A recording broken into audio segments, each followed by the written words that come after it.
Nagaan Waaqayyoo bakka isin jirtanitti hunduma keessaniif haa baay'atu. Ani obboleessa keessan faarfataa Amaanu'eel Gaaddisaadha. Kun qophii keessummaa dooniiti. Keessummaa koo godheen kan hin affeerradhee obboleessa tokkoon of cinatti affeerradhee jira jechuudha.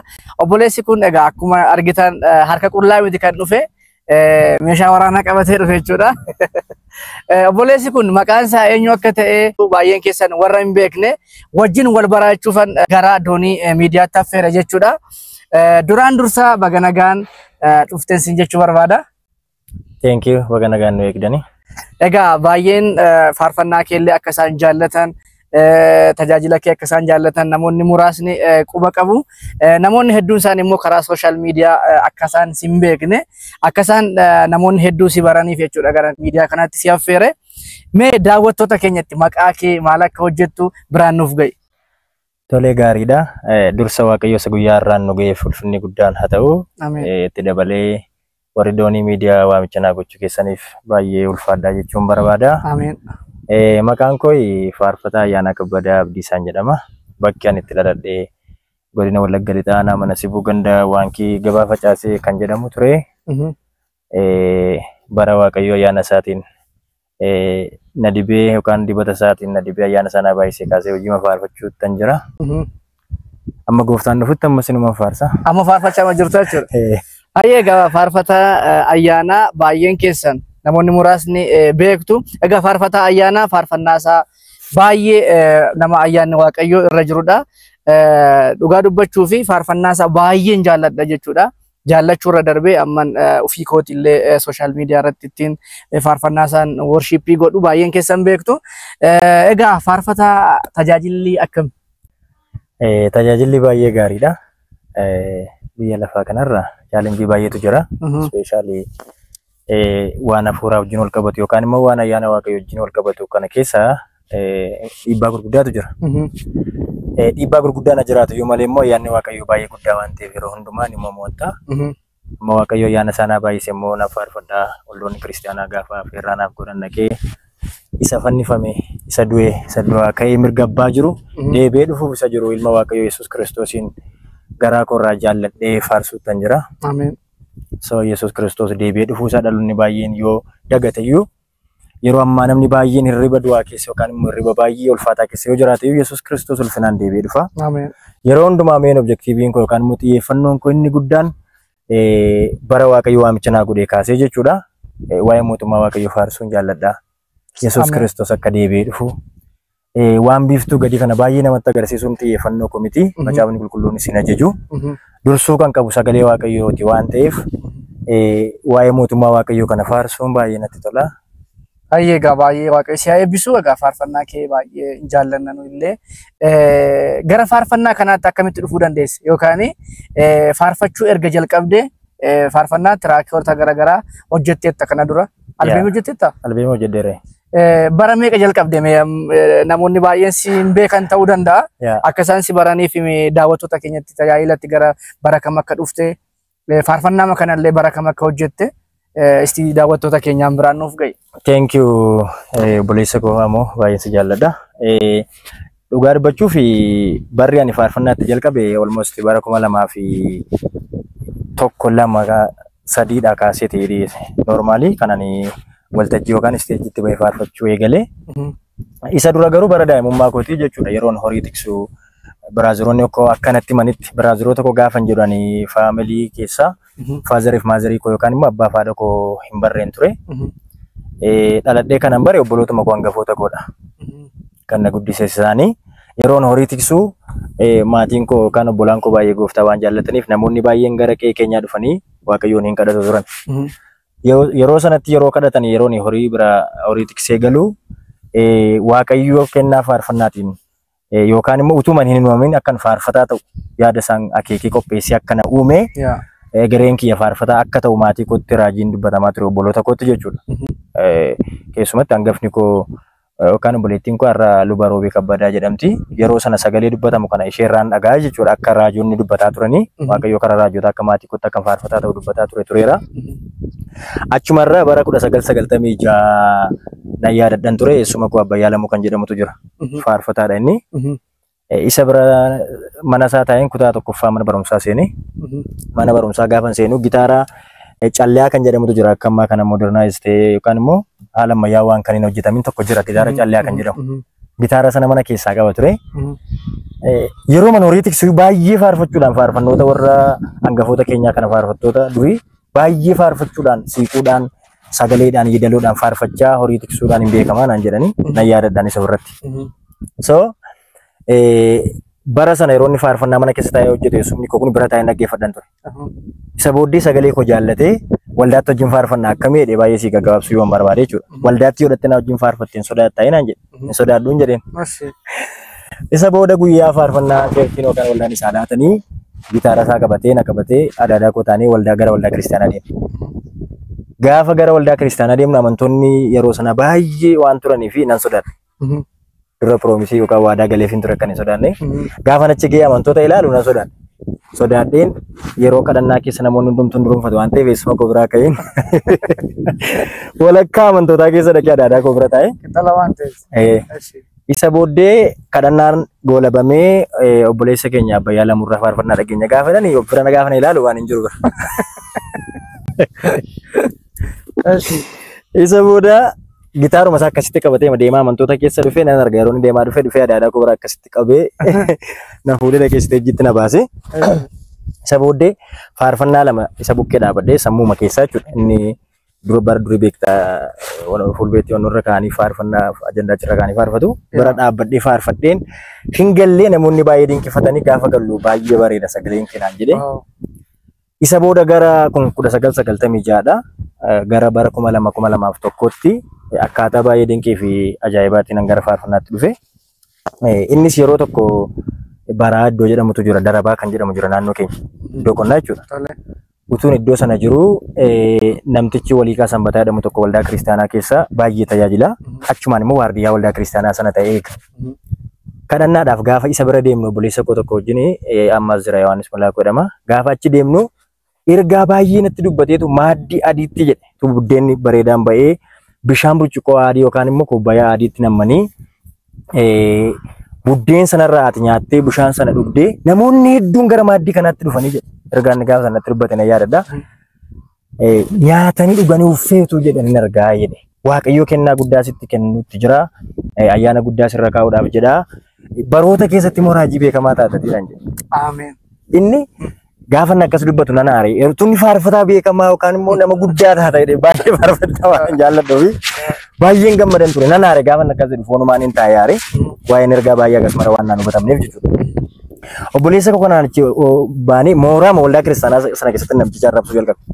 Akkamitti raajii naan jedha faarfataa ta'uun barbaada.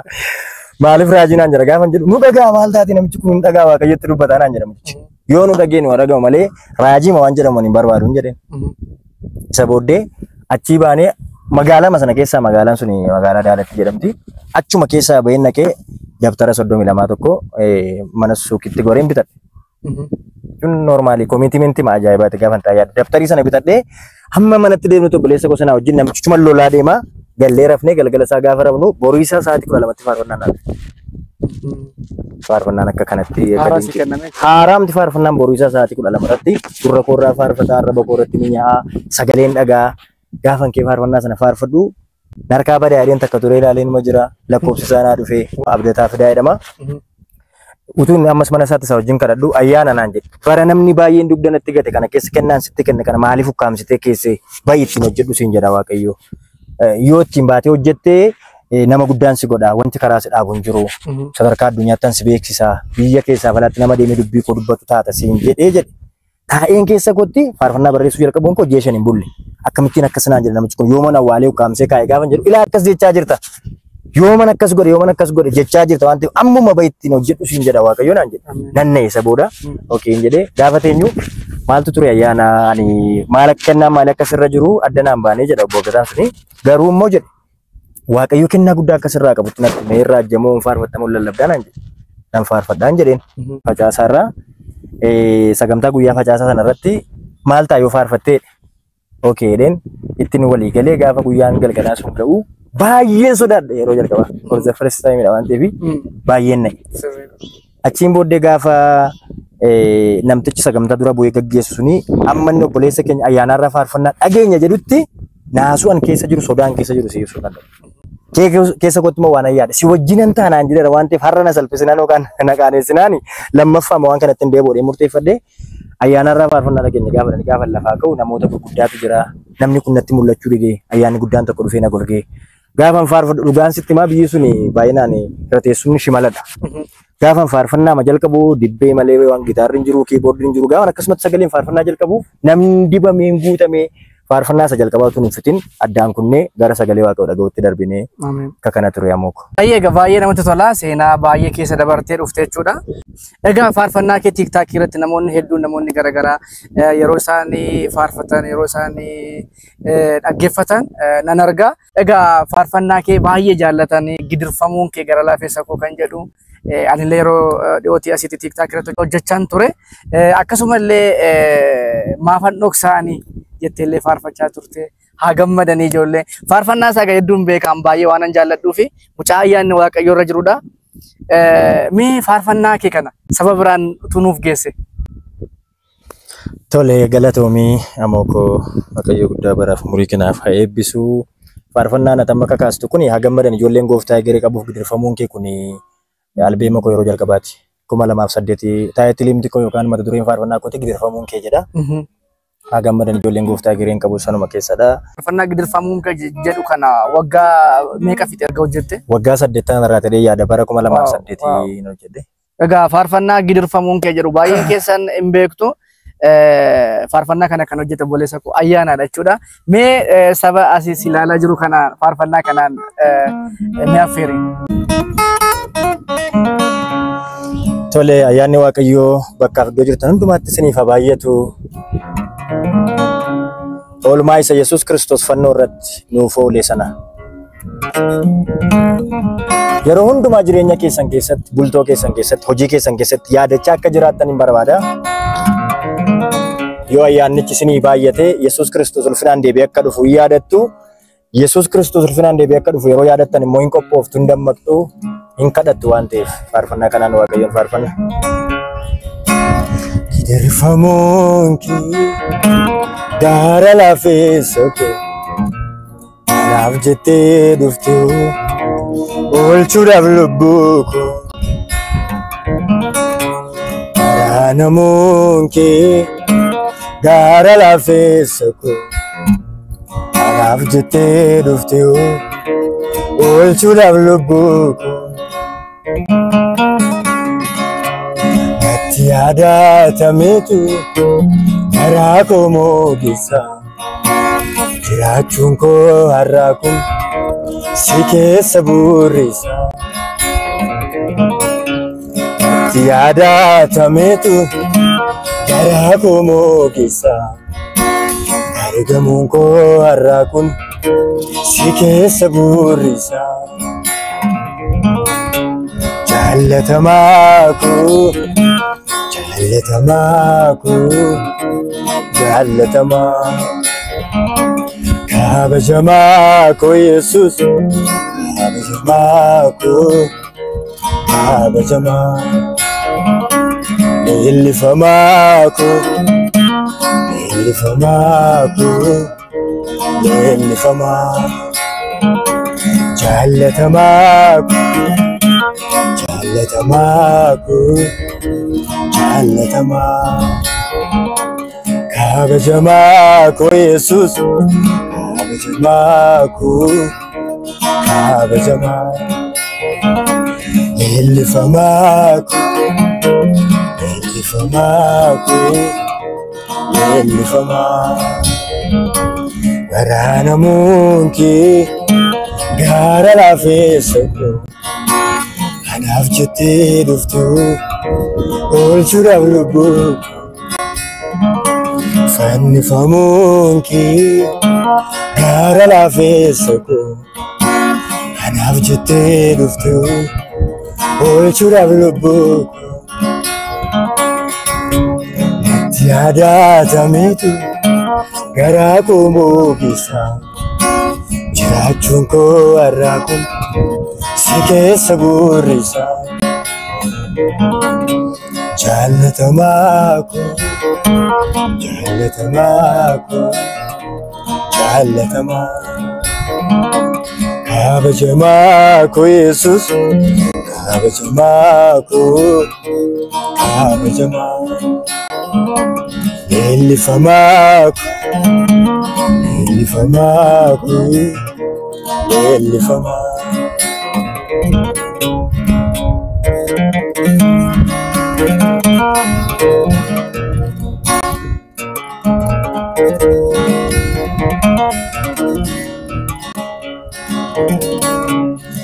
Alaano kamamuko sitambisee ana gooftaa Yesus namne gumsike jiraachisee jira jireenyi koo jira mafurri koo iddoo koo situ mul'isee. Du'aanu kamamuko sitambisee ana gooftaa Yesus namne gumsike jiraachisee jira jireenyi koo jira mafurri koo iddoo koo situ mul'isee. Dua lubbuu koo naasiseetti dhuftee iddoo koo situ mul'isee salphina naaf dhufee ulfinaan doorsiftee itti jirtaa mucaa kee kabajuu iddoo koo situ mul'isee. Dua lubbuu koo naasiseetti dhuftee iddoo koo situ mul'isee salphina naaf dhufee ulfinaan doorsiftee itti jirtaa mucaa kee kabajuu iddoo koo situ mul'isee. Olmaa keessa ulfaataa hin salphisu gatii kee dilbii mana koo jiru xiqqeessu. Olmaa keessa ulfaataa hin salphisu gatii kee tullaa mana koo jiru xiqqeessu. Humna koo cimsadheenii akka ta'utu mudhii koo hidhadheenii dubbadhaa malee kan kee gooftaa siin eenyuun nan garsiisu. Naafan dhoksaani isa gurmuun kee na baatee maaliifan dhoksaani biiftuun karaa kee na baate. Naafan dhoksaani isa barruun kee na baatee maaliifan dhoksaani biiftuun karaa kee na baate. Naafan dhoksaani isa gurmuun kee na baatee maaliifan dhoksaani biiftuun karaa kee na baate. Naafan dhoksaani isa barruun kee na baatee maaliifan dhoksaani biiftuun karaa kee na baate. Naafan dhoksaani isa barruun kee na baatee maaliifan dhoksaani biiftuun karaa kee na baate. Yesus fayyisaa koo fooniif hafuuraa yoomiyyuu hin dhabamuun galanni siif arraba koora. Uumaa fayyisaa koo fooniif hafuuraa yoomiyyuu hin dhabamu faarfannaan siif arraba koora. Yesus fayyisaa koo fooniif hafuuraa yoomiyyuu hin dhabamu mililleen siif arraba koora. Uumaa fayyisaa koo fooniif hafuuraa Yoomiyyuu hin dhabamu faarfannaan siif faarfatu. Maafan dhoksaanii isa gurmuun kee na baate. Maaliifan dhoksaanii biiftuun karaa kee na baate. Maafan dhoksaanii isa barruun kee na baate. Maaliifan dhoksaanii biiftuun karaa kee na baate.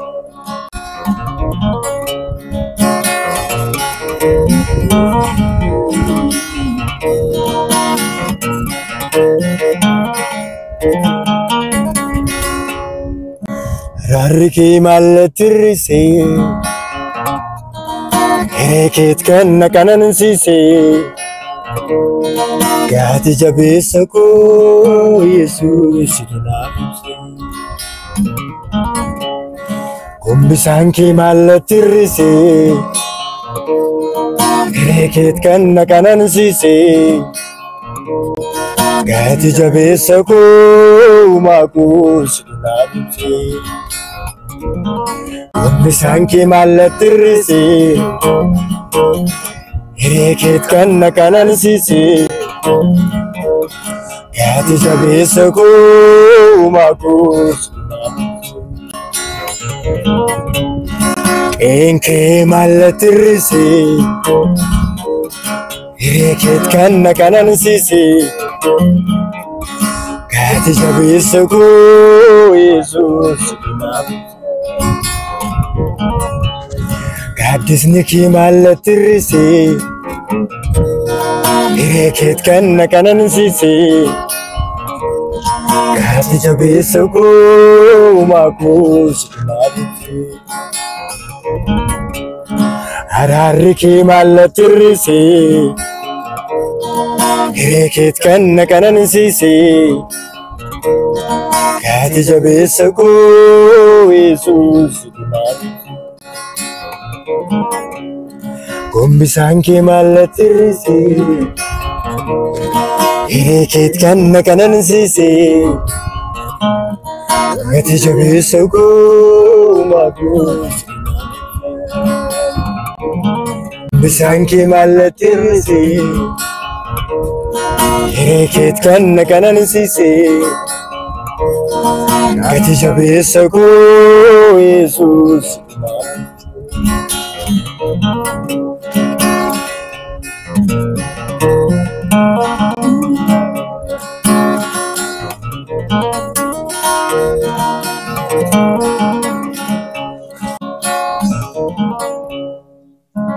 Hallelujah.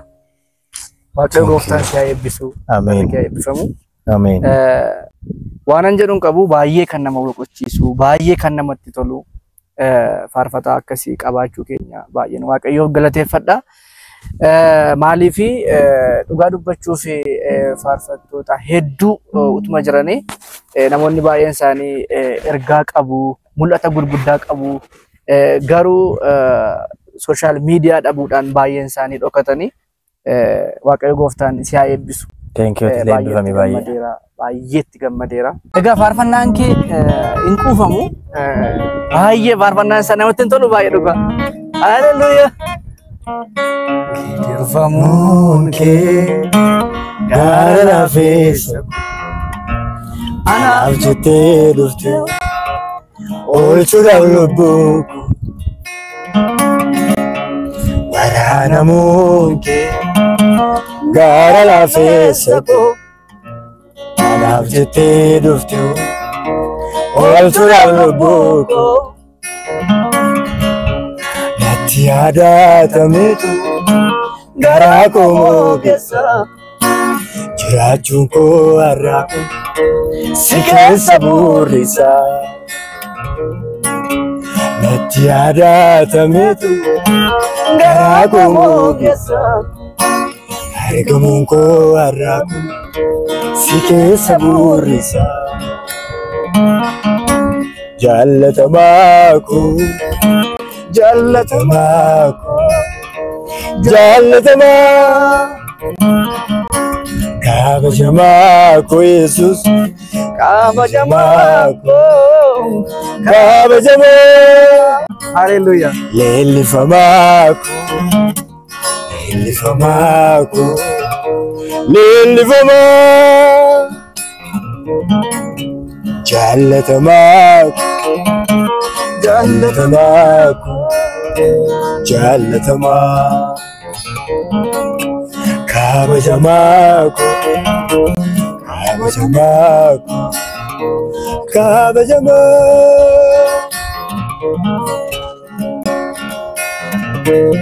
Hallelujah.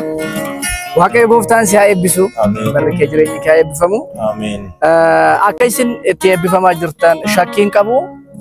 Namoota ayyaanni waaqayyoo akkasirra jiru torban itti aanullee qabanneen dhufna. Egaa waaqayyo gooftaan si haa eebbisu. Ayyaana guddaatu si keessa jira. Dibata guddaatu si keessa jira. Asumaan qophii keenya gara xumuraatti fidaa jirra jechuudha.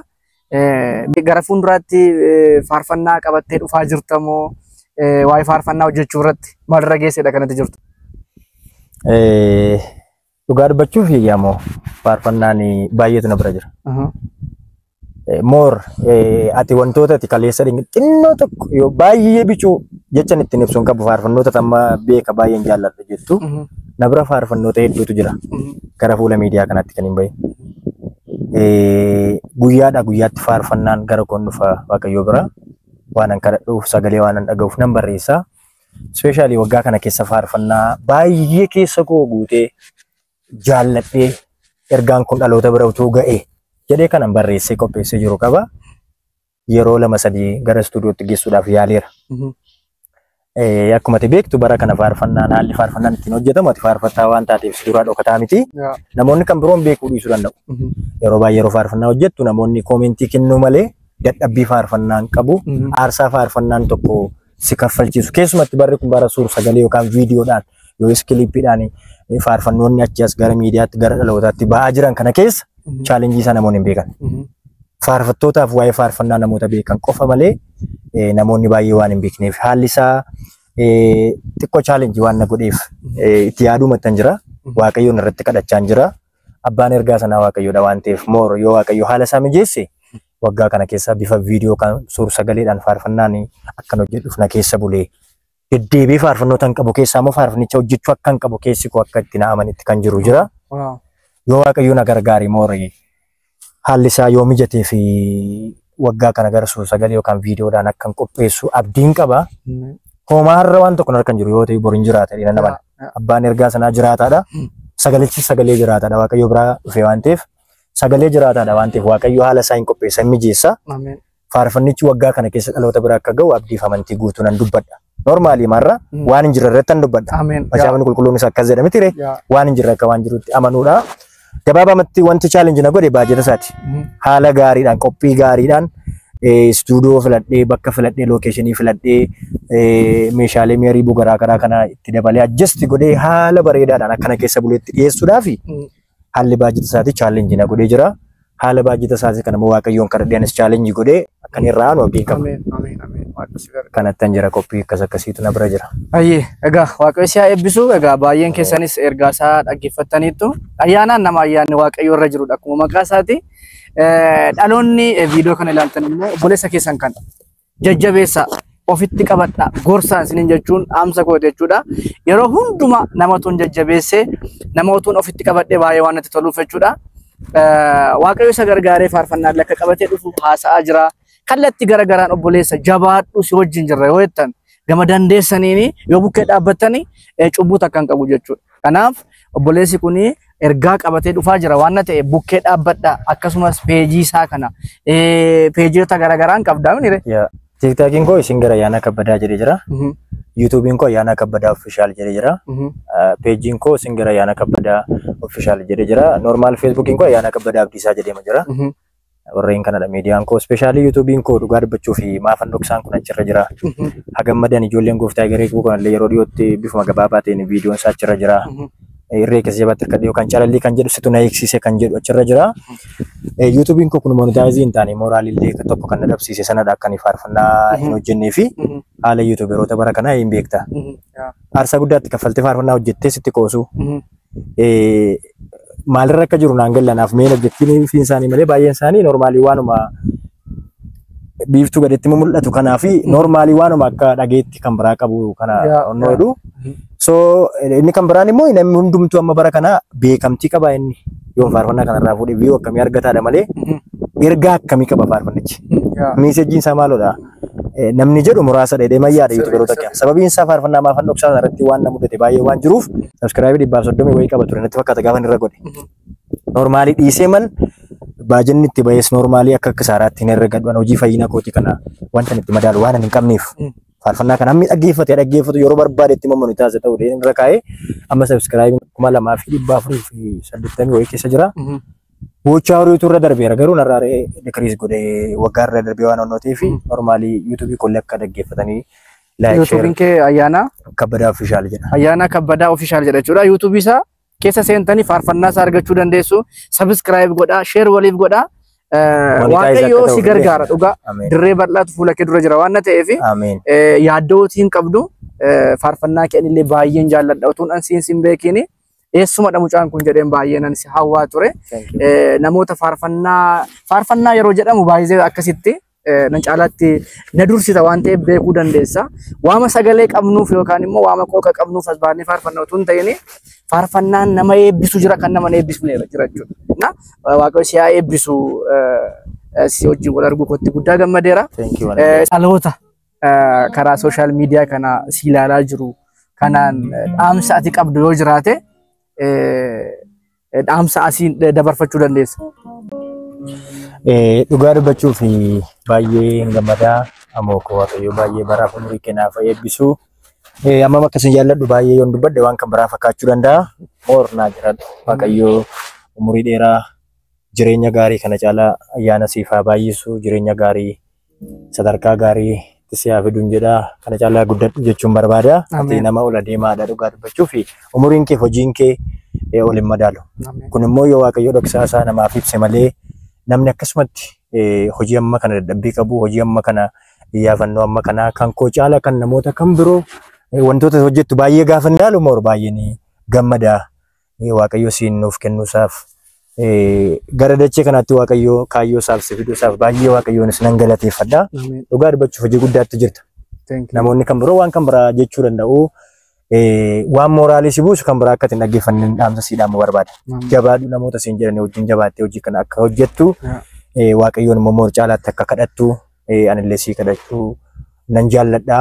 Ayyaana isaa waaqayyo naa baay'isa dheen abdadha. Dhaamsi ani qabu ispeeshaalii gama faarfattootaatiin kanan dhaamuu barbaadu.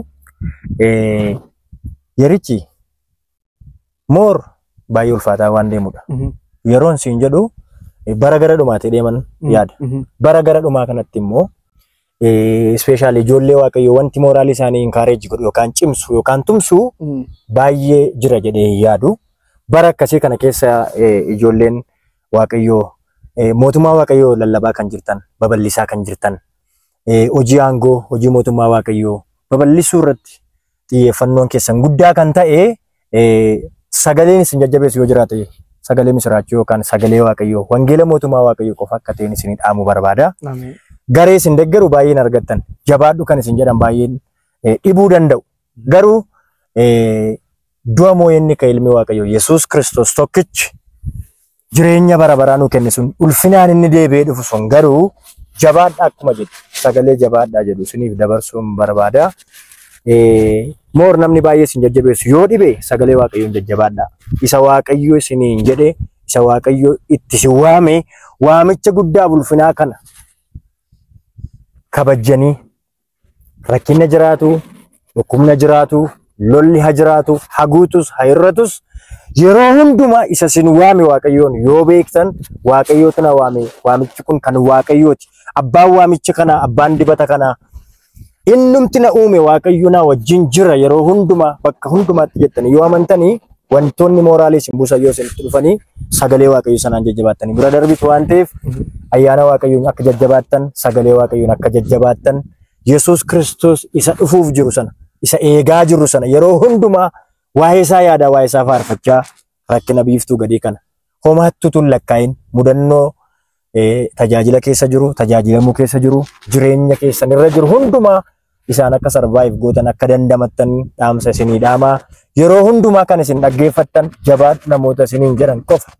Hin dandeessu humna hin qabdu ati kan isiniin jedhaniifi nu yoomiyyuu humna hin qabdu. Humni keenya Waaqayyoodha. Ameen. Achin geessu galman geessu fagoon geessu kan isiniin jedhaniifi Yesus Kristus akka isiniif deeme kaleessa Golgoota ammas teessoo isaa mirga abbaa taa'ee akka isinii dubbatu amantanii Waaqayyo isin wajjin akka jiru beeksanii namoota humna isin buusuu barbaadaniin humna Waaqayyootti argisiisaa darbaa. Yeroo hundumaa Waaqayyoon of dura yoo buuftan isinii wajjin jiraachuu Waaqayyoo yoo amantan homaa waan karaatti dhufee karaa isin dhaabuu barbaadu hin dhaggeeffattan isaaf dhageettii yookaan gurra hin qabaattan waan ta'eef ayyaana Waaqayyoon jajjabaadhaa.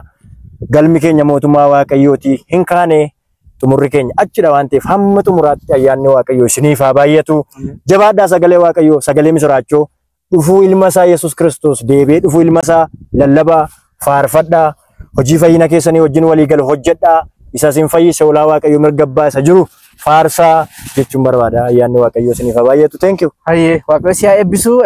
Baay'ee guddaa sitti gammadeera. Faarfannaa dhalootaaf ta'utu isa keessa jira. Waaqayyo gooftaan isin haa eebbisu. Torban keessummaa biraadhaan amma walitti deebinutti turtii gaarii.